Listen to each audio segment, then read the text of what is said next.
Hi friends, இன்னைக்கு நம்ம ஈசா கூட பிறப்பு கதையை பார்க்க போறோம்.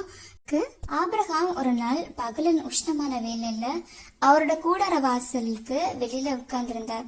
அப்போ கர்த்தர் அவருக்கு தரிசனமாகிறார்.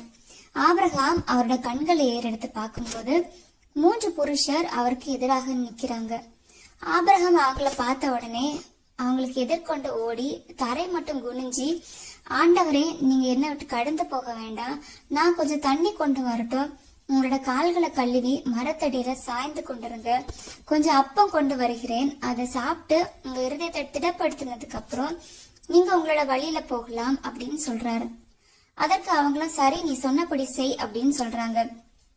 ஆபிரகாம் ஃபாஸ்டா சாராள் கிட்ட போய், நீ சீக்கிரமா 3 படி மெல்லிய மாவை எடுத்து அதை பிசைந்து அப்பமா சுடு அப்படின்னு சொல்றாரு.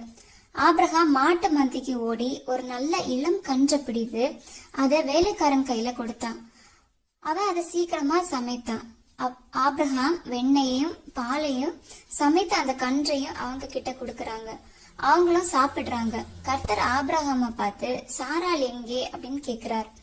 ஆபிரகாம் சாராள் கூடாரத்தில் இருக்கிறாங்க அப்படின்னு சொல்றார்.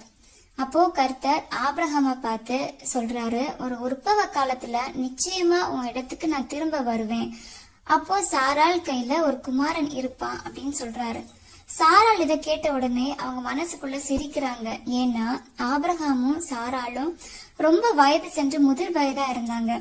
அப்போ கர்த்தர் ஆபிரகாம பார்த்து, சாராள் அங்க மனசுல அவங்க முதிர் வயதா இருக்கிறதால அவங்களுக்கு பிள்ளை பெறாதுன்னு நினைத்து அவங்களோட இருதயத்துல சிரிக்கிறாங்க. ஆனால் கர்த்தரால் ஆகாத காரியம் ஒன்று உண்டோ, ஒரு உற்பவ காலத்துல நிச்சயமா நான் திரும்ப வருவேன், அப்போ சாராளுக்கு ஒரு குமாரன் இருப்பான் அப்படின்னு சொல்றாங்க.